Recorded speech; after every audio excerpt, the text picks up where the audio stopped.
pinag-aralan natin last week nung nagkaroon ng which is the Holy Week. So, tingnan natin kung ano yung nangyari after yung passion at yung crucifixion, death, and resurrection ng ating Panginoon. So, samahan niyo po ako sa maikling panalangin. Heavenly Father, thank you, Lord, for this opportunity to share the Word.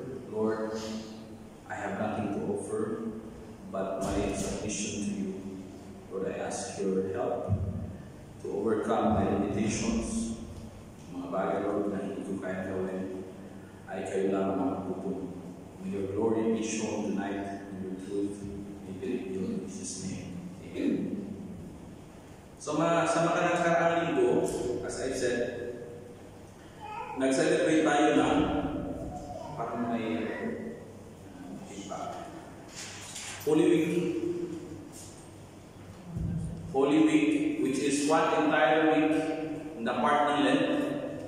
Nag-start sa Palm Sunday, tapos nagkaroon tayo ng, ewan ko kung mayroong Ash Wednesday dito, pero hindi ako nag-attend. Nagkaroon tayo ng Friday service wherein tinatakay natin yung 7 last words. May reflections din Brother Amos doon, isa sa mga 7 last words. At pagkatapos nun, after the next Sunday is the Resurrection Sunday, which is Easter. So sa Pilipinas, sa mga balita, ang dami din nakikita mga nakakatuwa minsan. May mga gumagante na inaampas, may naninipa, may nanalaglag. Dahil holiday, long weekend, ang daming nagbibiyahe, may mga shortage ng transportation. Kung sa amin sa Cebu, may nagpo-post na ang daming binignit. Alam niyo yung binignit? Yung parang may gata na sweets. Nasisira ang lahat yan kasi puro wala nang puro binignit na lang.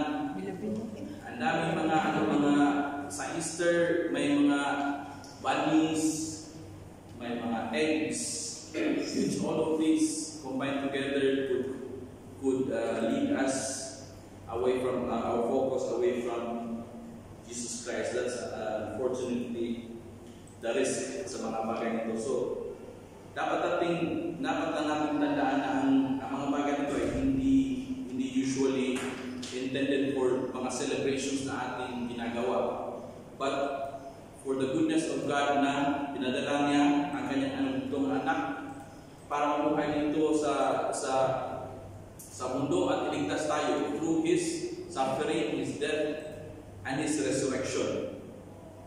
So, according to Luke's account of the Gospel, mula nung nagkaroon na ng maraming problema, ng maraming commotion, hinuli niya si Jesus Christ, ang last na nakikita natin about sa kanyang mga followers is yung sa garden na sabi niya, pakawalan mo sila kasi ako naman ang kailangan nyo. After that, makikita natin yung time na dininay siya ni Peter 3 times. Walang ibang makikita natin na accounts na sinasabi ang Bible na may participation usually ang mga believers sa mga oras na ito. Except nung sinabi na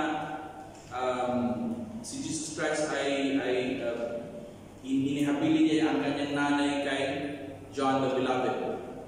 At na-mention din na yung mga sumusunod sa kanya galing sa Galilee ng mga babae ay nakatingin lamang sa malayo.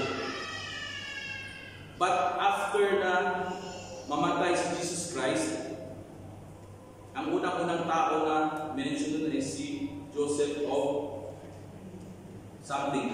Arimathea or something. Arimathea.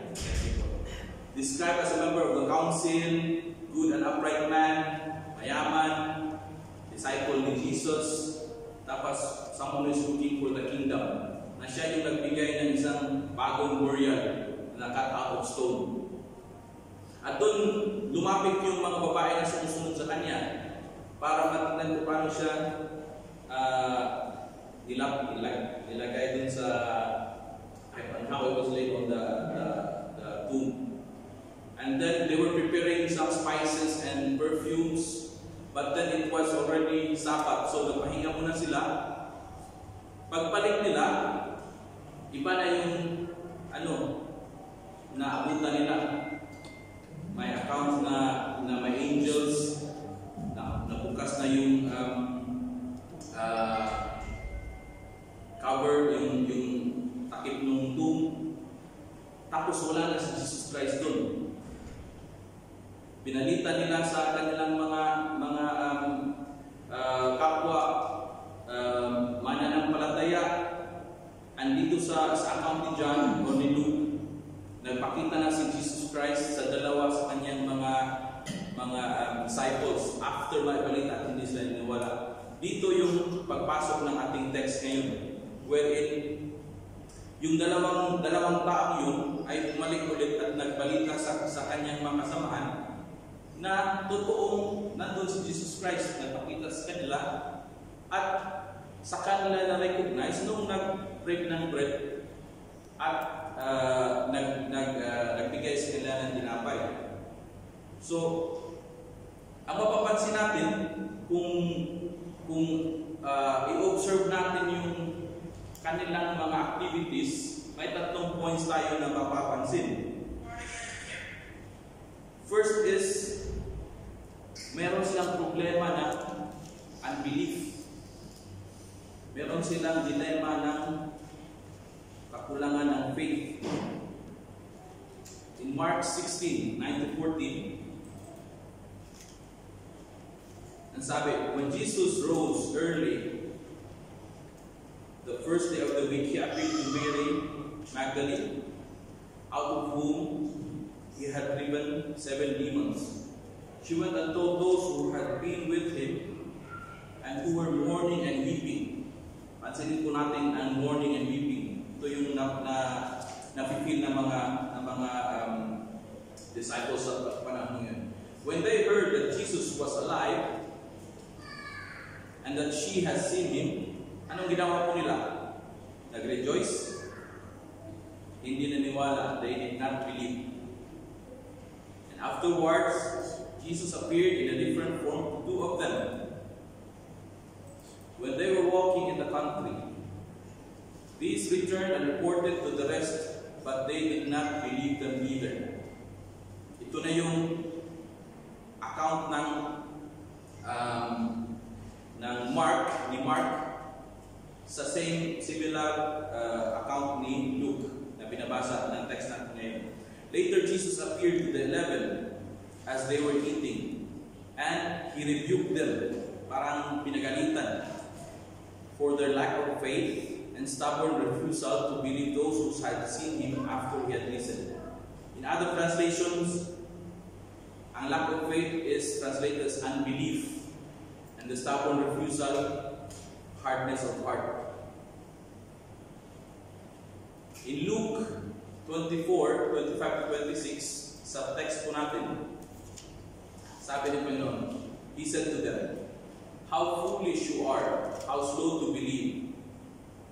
All the prophets have spoken.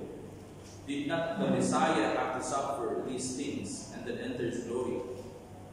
So ang problema po nila malaki is hindi pa rin nila kayang maniwala. Hindi nila pinapaniwalaan kung anong mga sinabi ni Jesus Christ habang nabubuhay siya at hindi pa siya pinako sa krus. Ito ang malaking problema na maobserbahan natin na tinatamasa o na-experience ng mga early disciples ni Jesus Christ. Alam naman natin na nakakasama ni Jesus Christ ang mga taong to. Narinig nila personally, nakikita nila ang mga teaching, nakikita nila ang mga miracles na ginagawa, ang mga apostles binigyan na ng authority para magbubuhay ng patay, mag-cast out ng demons, mag-heal ng mga sakit. Pero anong ginawa nila? Hindi pa rin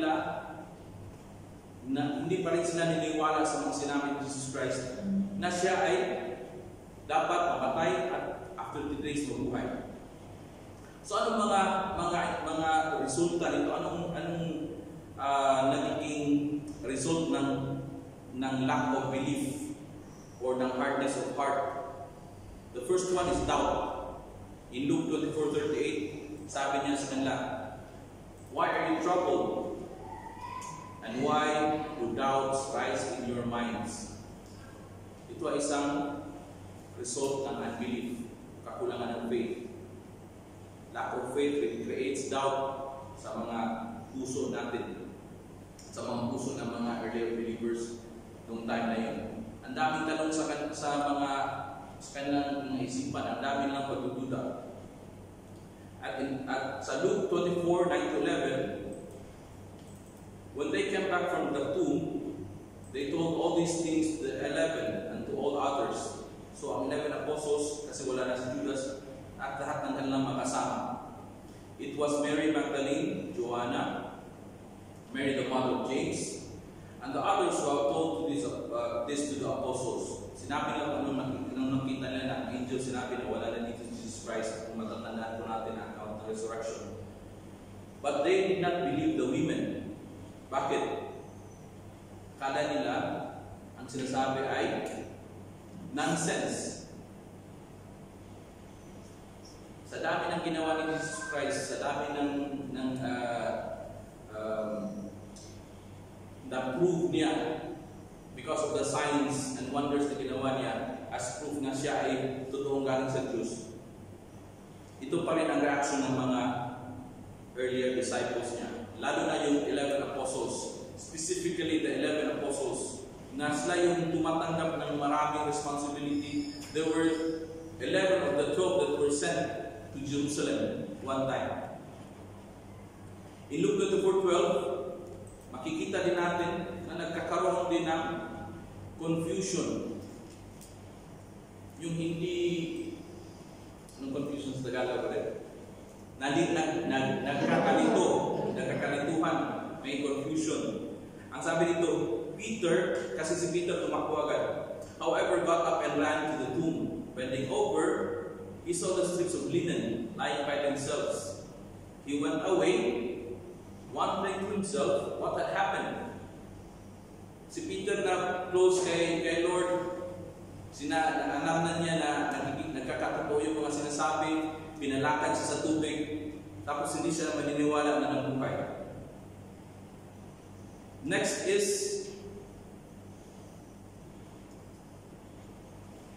lack of belief breeds fear. In Mark 16:8, Mary Magdalene, Mary mother of James, and Salome, they were trembling. They were bewildered. At takot na takot din sila. They were afraid. It means they don't believe sa pangako ng Panginoon na siya ay mabubuhay after 3 days. In Luke 24:37, nung pumasok si Jesus Christ at biglang sumulpot, ang sabi nito, they were startled and frightened and thinking they saw a ghost. Hindi sinusugarcoat ng Bible ang mga pangyayari ng time na yun. Hindi nila pinapalabas na ang mga apostles na ni Christ, mga grabe ang faith, ang lakas. Pero sinasabi doon, takot sa multo. Imagine kung sinong kilala natin namatay tapos biglang upo dito, anong gagawin natin? Siguro ganito din. So, hindi nila binabago kung ano yung totoong nangyari. So, they write it as an actual account of what was happening. Pati doon sa naglalakad si Jesus sa tubig, instead na paguhin na mag-praise, mag-worship sila dahil nakita nila ang Panginoon na naglalakad sa tubig, ang sabi din, natakot din kasi may multo. Parang tayo lang. Diba? Takot sa multo, takot sa dilim. Gaya ng lolo ko, takot sa multo ng lola ko, ayaw pakyat sa taas. Dahil sa dami niyang atraso. So they were frightened. So, unbelief nag-result sa doubt, unbelief nag-result sa confusion, unbelief nag-result sa fear. Kung hindi ka naniniwala sa Diyos, kay Jesus Christ, wala sa kulang sa pinawala, of course, matatakot sila. And unbelief also results to discouragement. In 24:7, Luke 24:17, he asked them, "What are you discussing together as you walk along?" Itong dalawang tao na napapunta sa Tugalan, his house or something. Let me check. Emmaus, papunta Emmaus. Dalawang disciple. Tinanong sila ni Jesus Christ, ano ang didiscuss nyo? At sabi dito sa 17, they stood still. Their faces were downcast. Their faces downcast. A sign of disappointment and happiness. Hindi na masaya, na dismaya. Bakit? Pinalitan nila kung anong nangyari for the past 3 days na pinatay Jesus Christ, binigay sa religious leaders, pinako sa cross at namatay. So ito yung nagkakaroon sila, akala nila na wala na pag-asa. Yung leader nila, patay na. Tapos na. Ganun na, ganun na. Hindi lang ganun. Ganun talaga. Yung sign na may time pa. Pag ganun, yung finish na. Ito, isa pa. Ang lack of faith is an indication or results to hopelessness. In Luke 24:19-21, mababasa po natin habang nagdi-discuss din sila yung dalawang tao na papunta sa Emmaus. What things he asked about Jesus of Nazareth? They replied, "He was a prophet, powerful in the world and in word and deed before God and all the people." So alam nila kung anong mga ginawa ni Jesus Christ, mga accomplishment. The chief priests and our rulers handed him over to be sentenced to death, and they crucified him. But we had hoped, ito po yung titingnan natin, we had hoped that he was the one who was going to redeem Israel. And what more, it was the 3rd day since it took all place. Ang na-expect nila, gaya na discuss natin dati, akala natin yung mga sumusunod lang na naghanap ng pagkain, yung nag-aakala na siya yung military leader o ang redeemer ng Israel. But pati pala ang mga disciples, they were hoping for a military or political redemption na sa tingin nila na wala na. So they still have the wrong perception of Jesus. Bakit kaya? Ang daming result ng unbelief. Bakit? In John 20:8-9, wala dyan bro.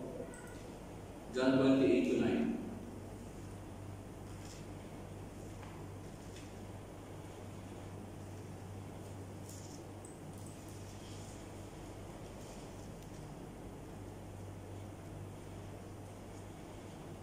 Finally, the other disciple who had reached the tomb first also went inside. He saw and believed. They still did not understand from the scripture that Jesus had to rise from the dead. Hindi nila naintindihan. Nakita nila na wala na, empty na ang tomb. Kaya naniniwala sila, of course. Pag wala na dyan, alam nila na wala na si Jesus Christ. Yun lang alam nila. Empty ang tomb. That's it. Hindi nila makonect dun sa sinabing Jesus Christ na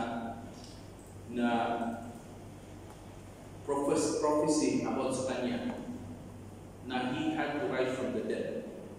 Hindi lang ninakaw, hindi tinago, kundi nabuhay muli. So, about all this unbelief and the results of unbelief, ang doubts, ang confusion, ang fear, discouragement, hopelessness, at inability to understand Scripture, ang ginawa ng Panginoon, He displayed His grace to the finished work of Jesus Christ. He is faithful and firm in adhering to His promises. At ito ay may strong assurance. So everything that was written about Jesus Christ in the Scriptures were fulfilled in His accomplished work. In Luke 24:27, He explained that the Scriptures are concerning Himself. Siya yung tinutukoy ng lahat ng Scriptures, beginning from Moses, the prophets, and even Psalms. And Luke 24:44, sabi nila sa kanyang mga followers, this is what I told you while I was still with you. Everything must be fulfilled that is written about me in the law of Moses, the prophets, and the Psalms. At alam natin na si Jesus Christ ay pumunta dito, totoong nabuhay. He truly existed, and He lived a perfect life, and He died, and He was buried, and He resurrected. Even the resurrection of Jesus Christ is not denied by many atheists. Kahit hindi sila naniwala na si Jesus Christ ay totoong Diyos, but they cannot deny the existence and the resurrection of Jesus Christ. Iniiba lang nila yung mga sinasabi nila para lang mag-prove yung point nila na wala talagang Panginoon, walang Diyos.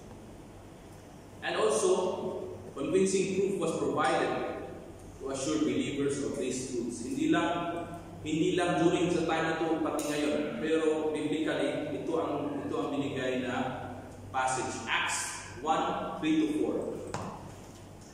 After His suffering, He presented Himself to them and gave many convincing proofs that He was alive, just as He shown in the accounts of the Gospels, the Synoptic Gospels, and also in the book of Acts, na si Luke din ang sumulat.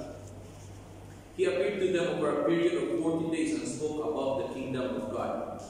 On one occasion, while he was eating with them, He gave the command, "Do not leave Jerusalem, but wait for the gift of the Father promised, which you have heard me speak about." And lastly, He said, He challenged the believers when He entered the room, "Touch me." In verse 39-40 of Luke 24. And show that He is not a ghost. Pinakita niya yung kamay niya at mga paa niya na may butas pa. If you remember one account where Thomas questioned if he can touch the hands of Jesus Christ.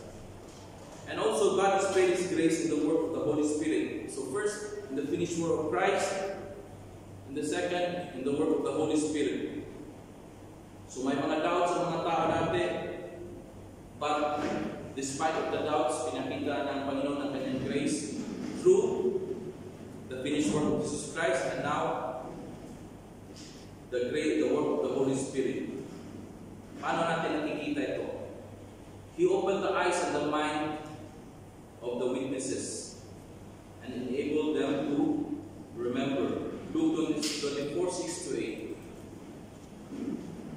The angel said, "Remember how He told you." Then verse 8 it said, "Then they remembered His words." So this is the Spirit working. And He also enabled them to recognize the Lord. Luke 24:16.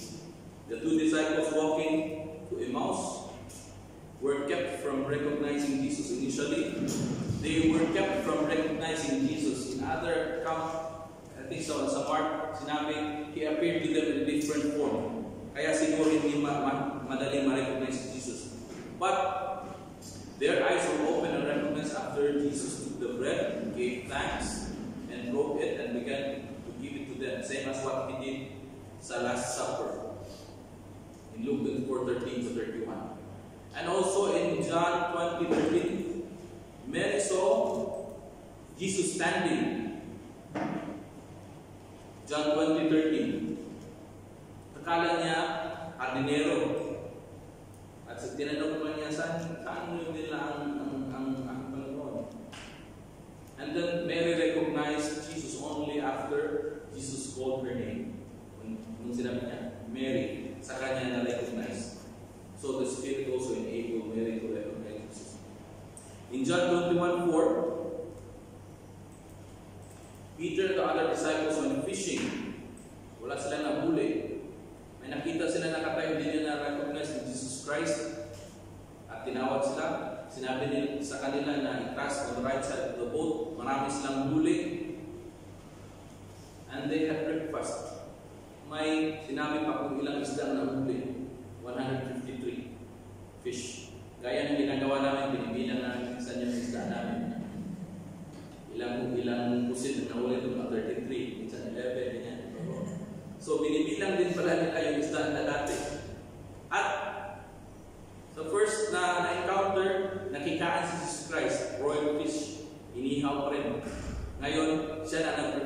inihaw. So, masarap pala talaga inihaw ko. Buka siguro. Alam na, Sister Maricel. So, si Jesus Christ na ang nag-prepare ng breakfast, nagpakain. So, gayahin natin siya. Minsan tayo may kain, minsan tayo rin pagpakain. Sino may birthday? Bekenemen. So, sa verse 12, they had breakfast. Pero walang nag-dare na magtanong sa kanya, who are you? And according sa Bible, sabi nila, they knew it was him.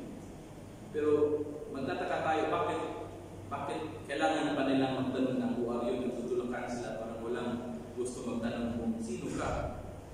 So, posible na dahil siguro sa glorified body of Jesus Christ, hindi na madaling ma-recognize ang kanyang mga believers, mga disciples. And they were able to understand Scripture. Because in Luke 24:32, yung dalawang taon na nalakad, sabi, were not our hearts burning habang nire-reveal niya or kinakausap sila about the Scripture. Deep inside, they knew something special was happening. Were not our hearts burning within us when He would talk to us on the road and open the Scriptures to us? He talked about the Scriptures concerning Himself that was read a while ago. So, sa 1 Corinthians 2:10-14, about the proclamation of Jesus Christ,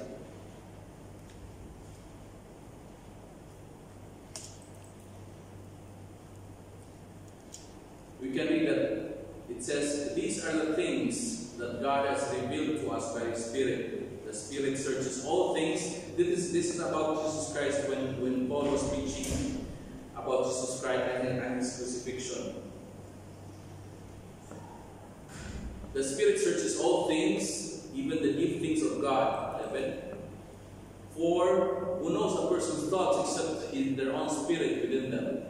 In the same way, no one knows the thoughts of God except the Spirit of God. Verse 12.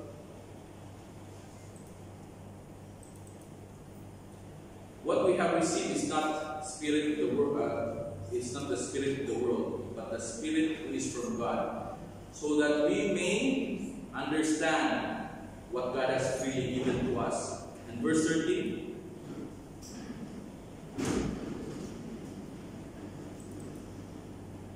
This is what we speak, not in words taught by human wisdom, but in words taught by the Spirit.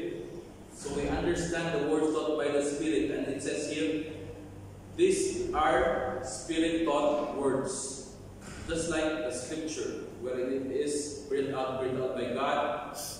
And the authors, although they incorporate their own personal experiences and style in the biblical writings, but ultimately they were inspired by the Holy Spirit.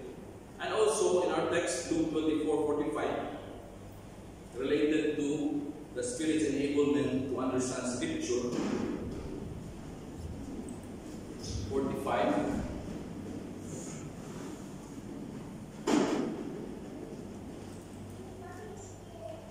Then He opened their minds so that they could understand Scripture. So, may part na hindi lang maintindihan ng Scripture, tapos may part na inopen Jesus Christ through the Spirit ang mind nila para maintindihan ng Scripture. So, napakahalaga po na maintindihan natin because the gospel of Jesus Christ ay bago natin mapaniwalaan ay dapat muna maintindihan natin. That's why it said it is the renewing of the mind.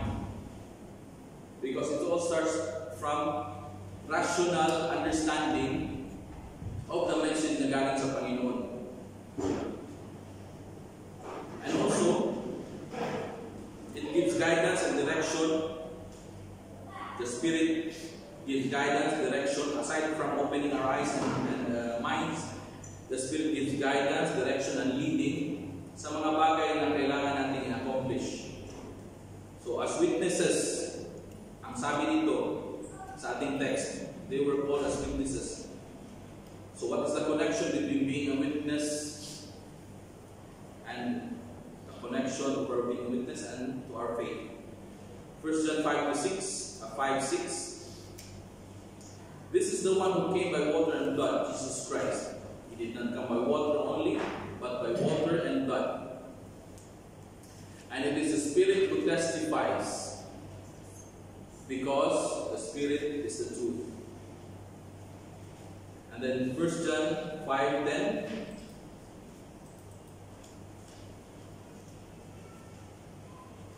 Whoever believes in the Son of God accepts this testimony.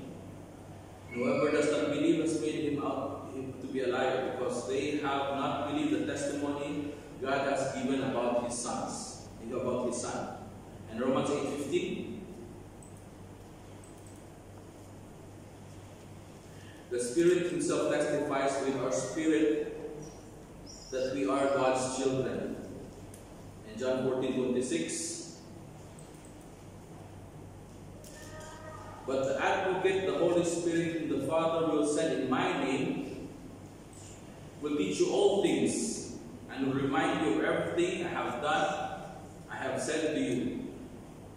So it all stems from the Spirit. Even if Jesus Christ told the disciples that they will be witnesses, pero kung titingnan natin napakalalim ng pagiging witness, dapat it comes from within. It comes from God. It comes from the Spirit. When the Spirit indwells us as promised by God through Jesus Christ, na kapadala niya after He leaves. The Spirit will not come unless He goes to the Father. After we are indwelled, the Spirit testifies to the Spirit, and as same as the early disciples, we will be able to witness about the things of God. Dahil tutulungan din niya tayong matandaan ang kanyang mga turo. And also,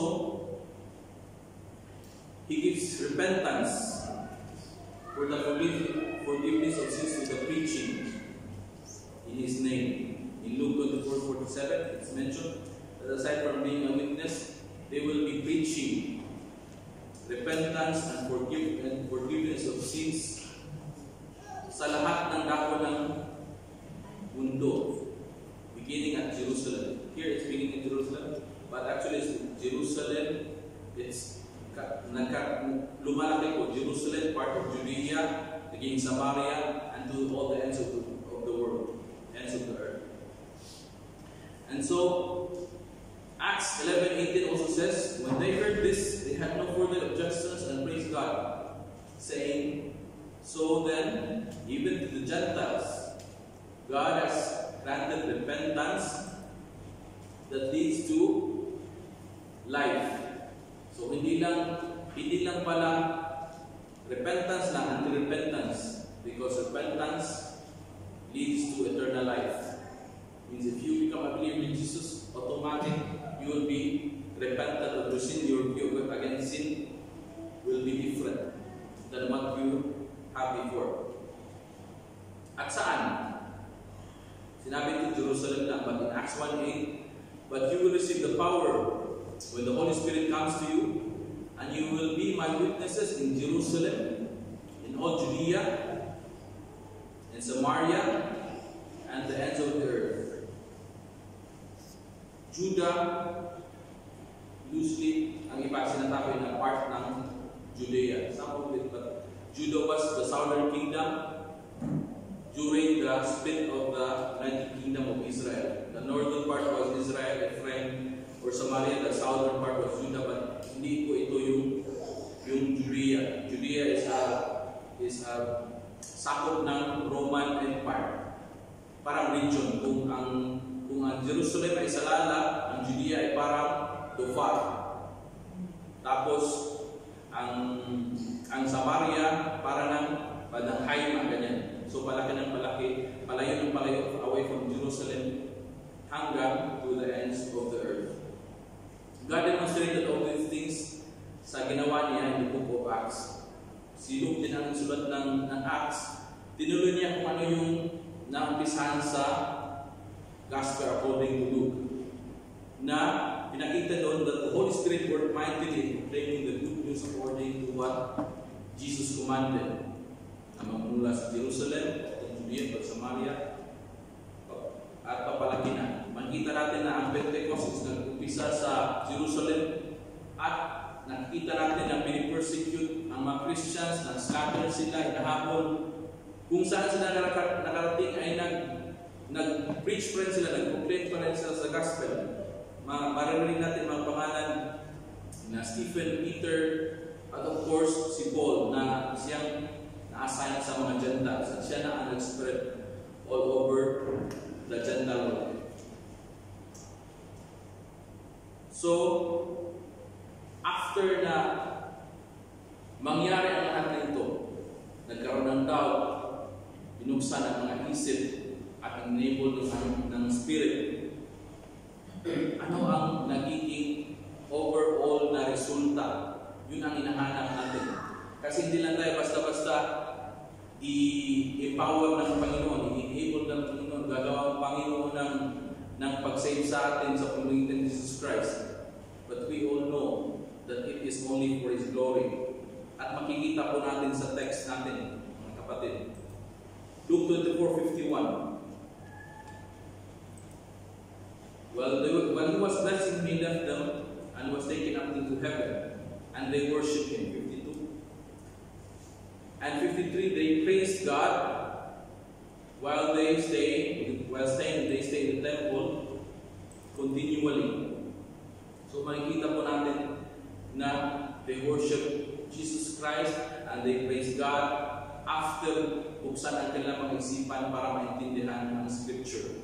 In Acts 11:18, nagkaroon ng parang issue. Bakit nakipag-mingle si Peter sa mga Gentiles? At ito ang sinabi niya. Na-explain niya ang mga actions niya dahil may nakita sa matatandaan yung ang letter na may parang bumot na bumaba, tapos sinasabihan siya na eat, tapos sinasabi niya na I don't eat unclean animals, or sa bandang yun. And then it said here, as the circumcised disciples and believers understood after Peter explained to them that God has also given the Gentiles the gift of the Holy Spirit, ang resulta, they praise God. Acts 11:18. They praise God. Acts 21:19-20. The elders of Jerusalem praised God when they heard what God had done among the Gentiles through Paul's ministry. Nakita po natin na lahat ay nagpe-praise sa Panginoon. Sa Kanya bumabalik ang glory after sa mga bagay na ito. John 17:4, Jesus Himself glorified the Father with the work He accomplished. In this prayer, Jesus asked to be glorified, but na-mention po sa verse 4, I have brought you glory, sa ginawa niya na accomplished work.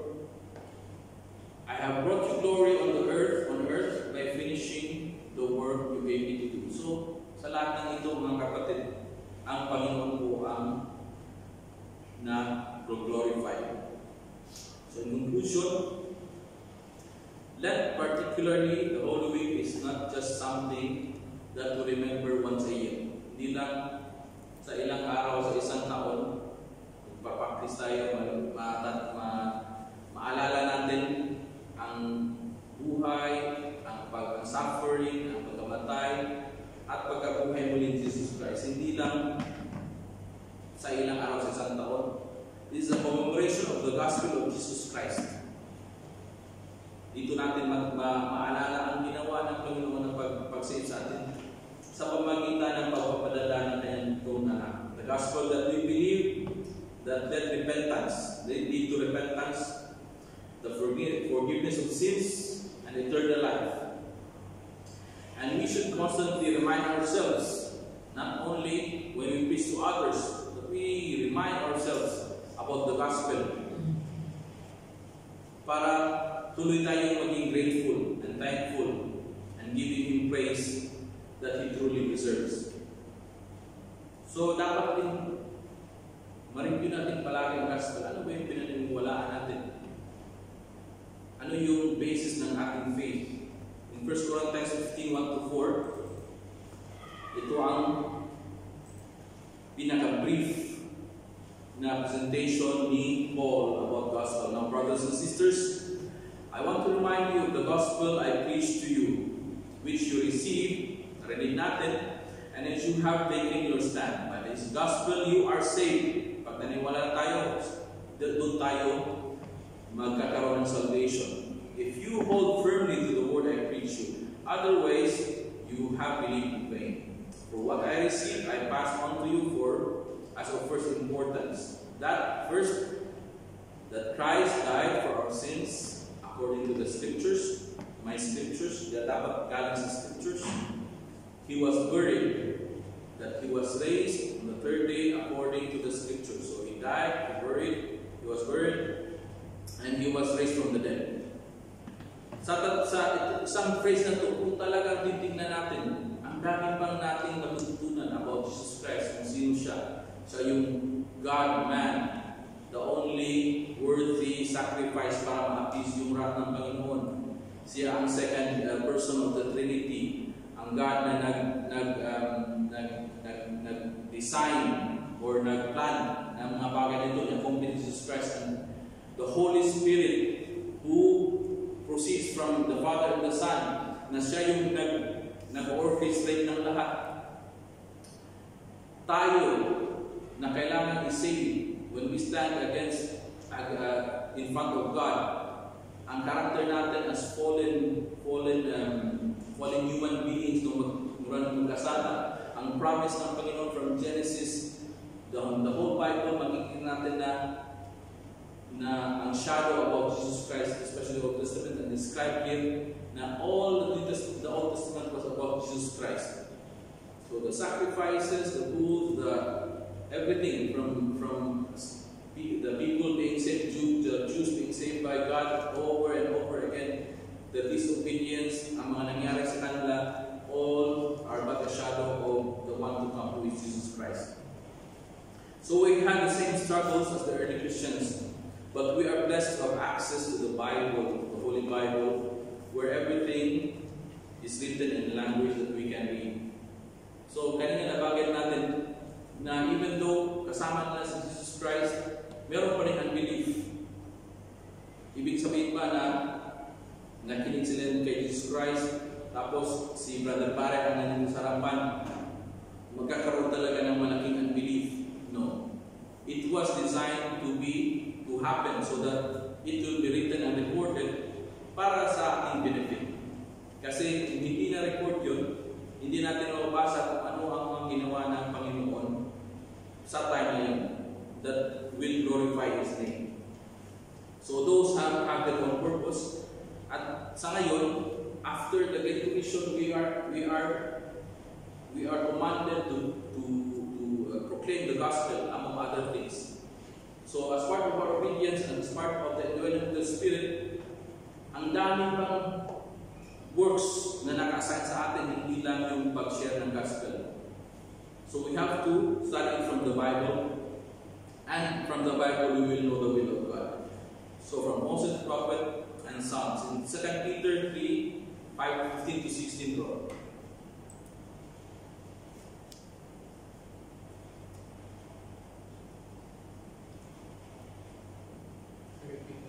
2 Peter 3:15-16. 15-16.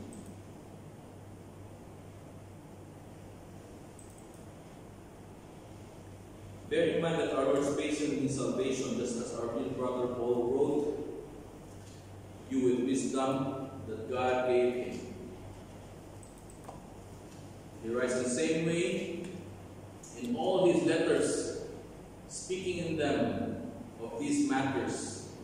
These letters contain some things that are hard to understand, which ignorant and unstable people distort kung ano mga sinulat niya, as they do other scriptures.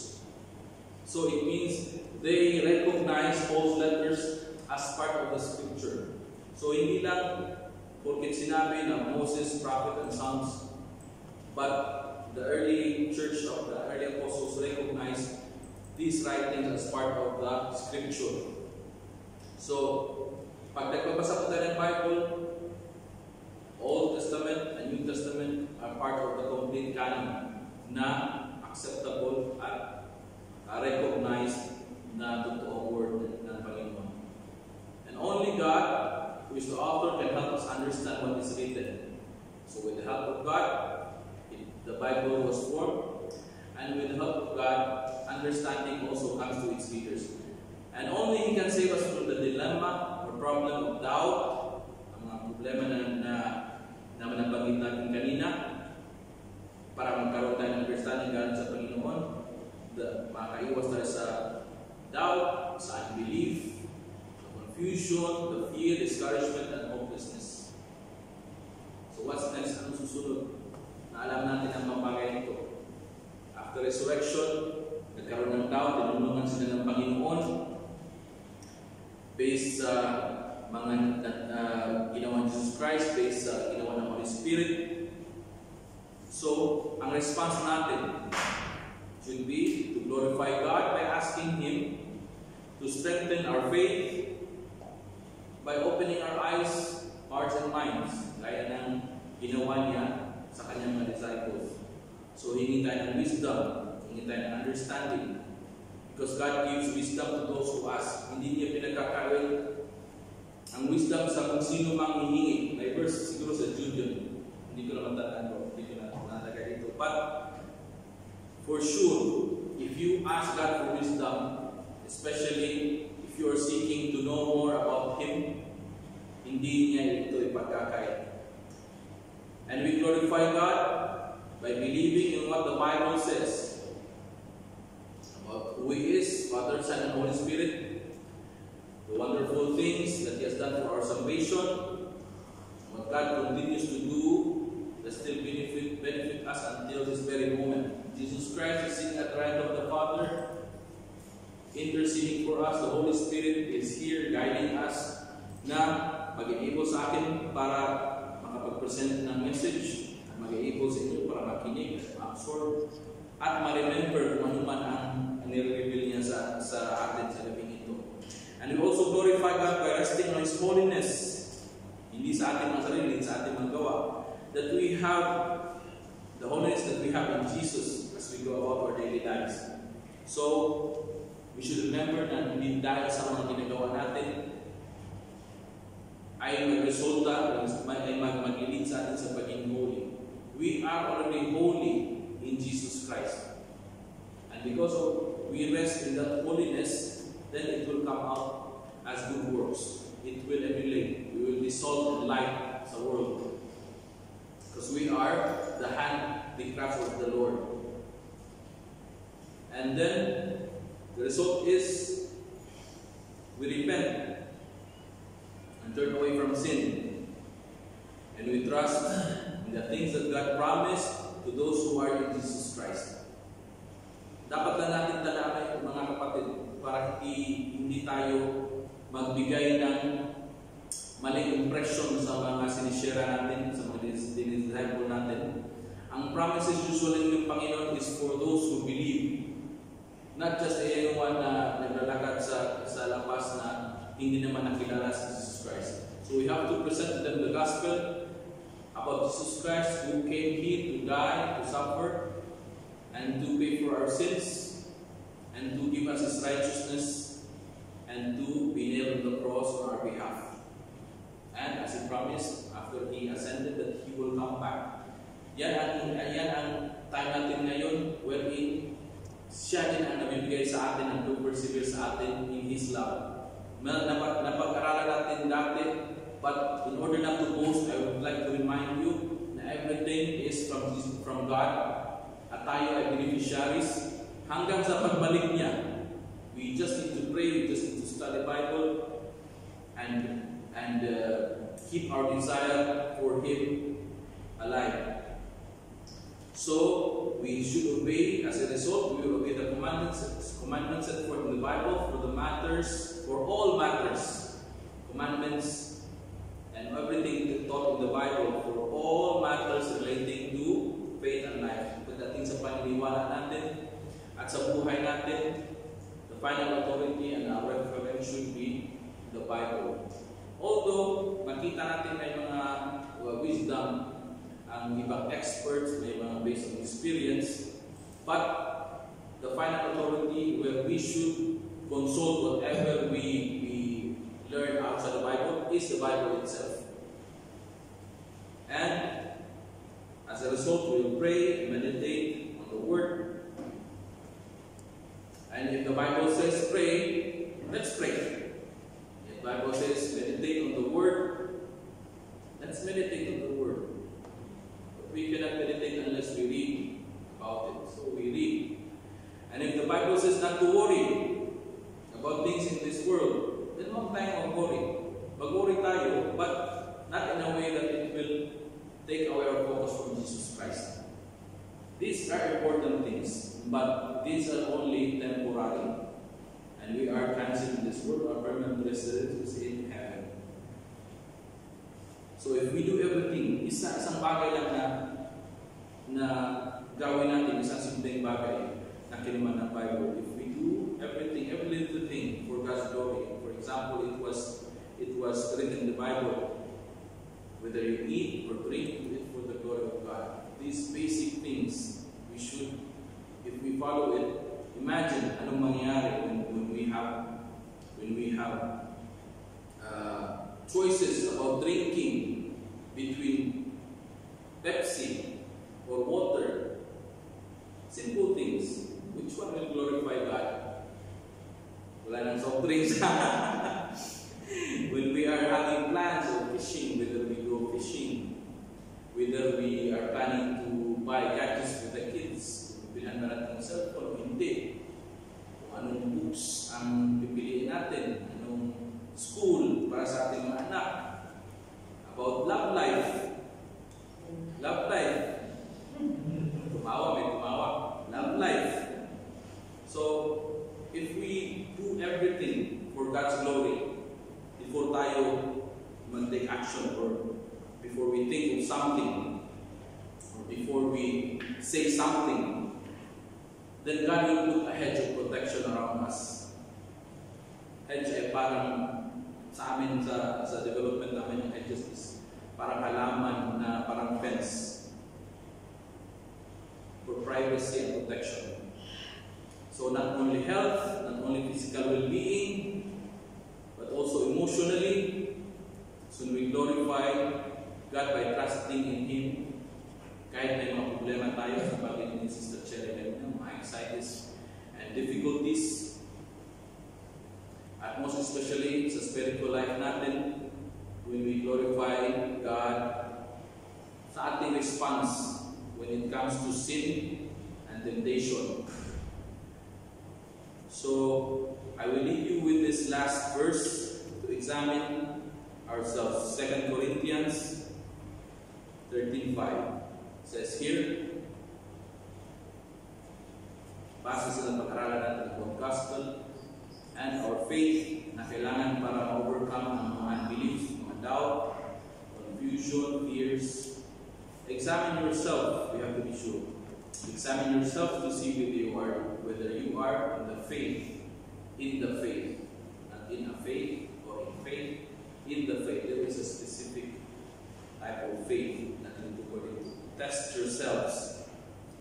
Do you not realize that Christ Jesus is in you, unless, of course, you fail the test? And I trust that you will discover that we have not failed the test. So we have to be sure of the gospel that we believe in, and we ask God na maliwanagan tayo, open our eyes, na maintindihan natin ang sinasabi ng Bible, so may guide tayo for our faith and for our life, and we will be able to walk in the Spirit and work and wait for Him in perseverance until He comes back.